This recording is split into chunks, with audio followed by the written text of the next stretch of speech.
semuanya, selamat malam.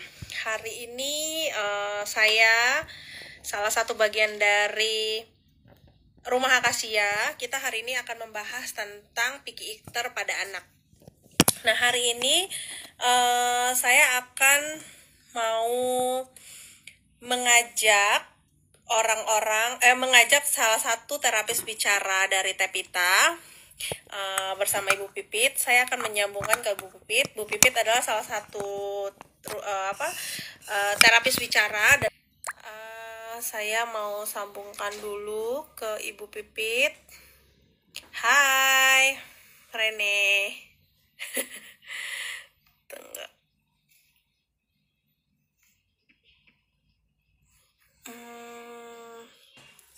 Sebentar.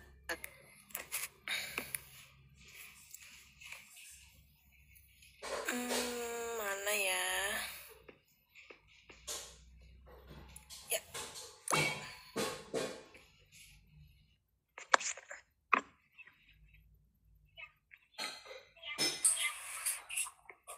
Oke. There you go.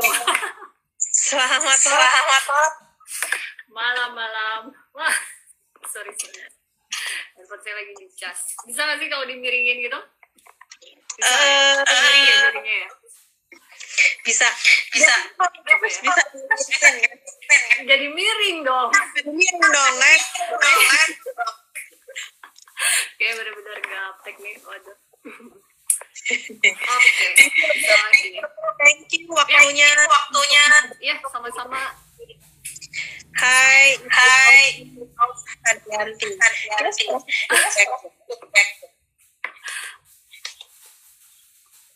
Oke, kita mulai. Ya, mulai dari mana? Ya, hari ini kita kan pinter pada anak. Ya. Nah, ini Bu mau tahu dulu nih sebenarnya karena mungkin persepsinya ibu picky eater sama yang itu apa sebetulnya? Oke. Sekarang kayaknya definisi atau istilah picky eater kayaknya lagi populer gitu ya. Gerakan Ya, kalau di ibu-ibu kan sebutannya gerakan tutup mulut ya. Tapi mungkin bentar ya, ini saya atur dulu handphonenya. Iya. Tapi mungkin kita berangkat dari ini kali ya, dari menyamakan dulu definisinya, karena definisinya bisa campur aduk sama definisi yang lain yang mungkin antara satu tenaga kesehatan dengan tenaga kesehatan yang lain tuh bisa punya rujukan yang beda-beda gitu. Nah, kalau saya pribadi memahami picky eater sebagai picky eater aja gitu ya. Kemudian istilah picky eater itu sendiri sebetulnya istilah klinis resmi yang digunakan atau diperkenalkan lewat kitab diagnostiknya WHO.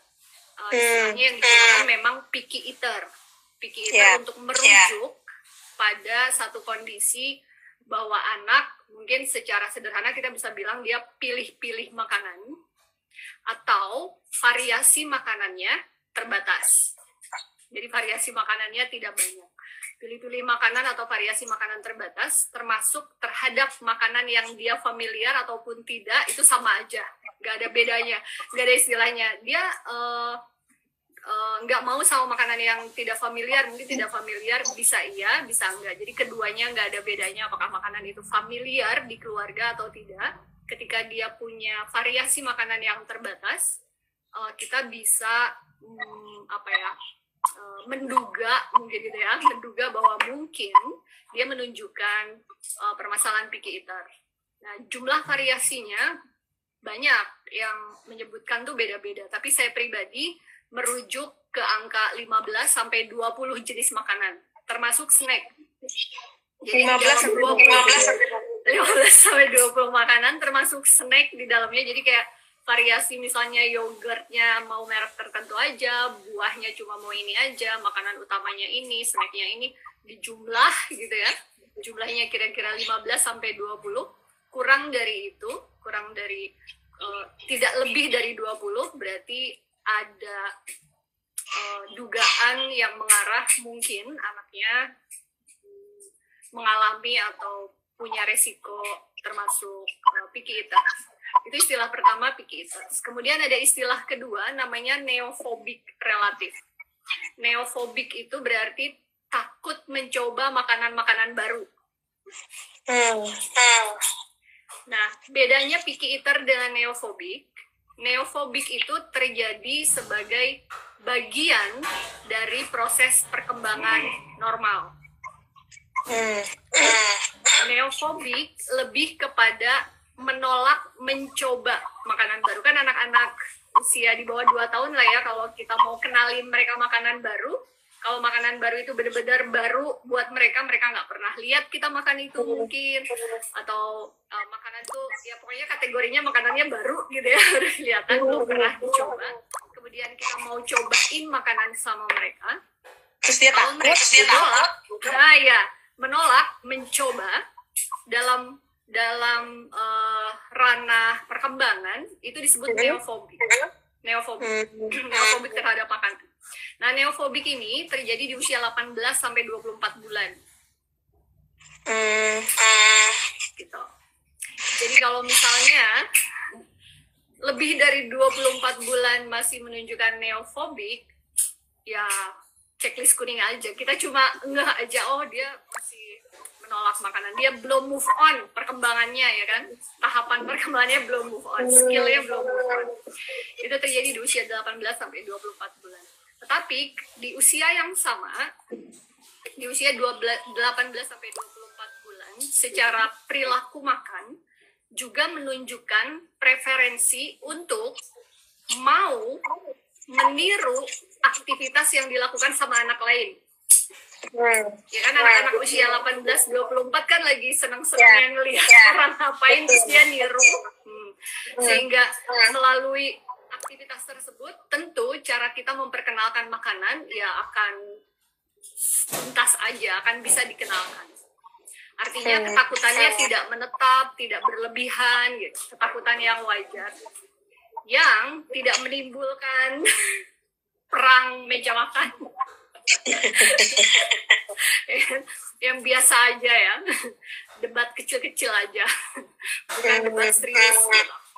Kategorinya tuh atau performa yang ditunjukkannya tuh kira-kira seperti itu. Nah, terus ada istilah ketiga.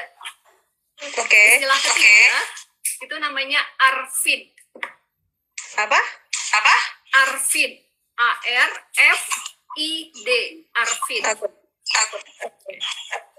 ARFID itu singkatan dari avoidant/restrictive food intake disorder. Jadi ini udah selektif disorder. Ya, jadi pemilihan makanannya, selektif terhadap makanannya sudah masuk kategori disorder. Pembedanya antara ARFID dengan picky eater, di ARFID itu sudah menunjukkan gejala yang sangat spesifik terhadap berat badan atau nutrisi. Jadi nutrisinya sudah terganggu, atau berat badannya sudah terganggu, atau dia memiliki ketergantungan terhadap suplemen tertentu untuk membantu makanan. Sering ya dengar nutrisi tertentu yang dikonsumsi untuk menjaga berat badannya, atau menggunakan sonde untuk pemenuhan kebutuhan nutrisinya. Nah, itu masuk kategorinya, bisa masuk ke dalam kategori ARFID, yang masuknya udah disorder. Jadi besarnya picky eater juga. Sebenarnya kalau di dunia kesehatan itu kan, untuk menentukan diagnosa itu setiap tenaga kesehatan tuh punya kitabnya masing-masing, yang lebih disukai itu yang mana gitu ya. Nah, picky eater itu istilah kitab WHO, ARFID itu istilah kitabnya psikiater.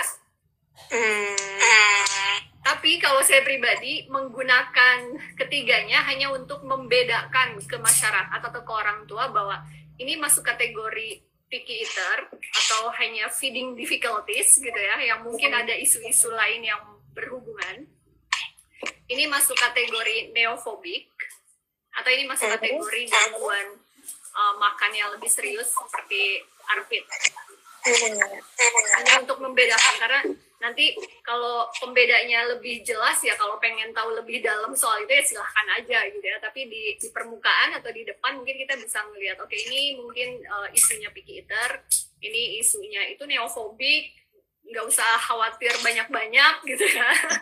Atau ini Arvin, treat them more serious gitu ya. Nah ini masuk kategori lebih kayak gitu. Oke, sebentar Bu. Ini yang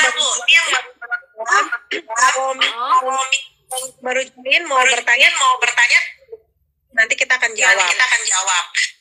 Bu, itu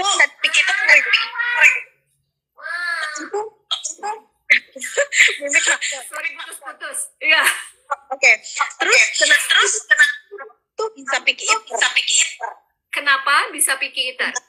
Iya, kenapa?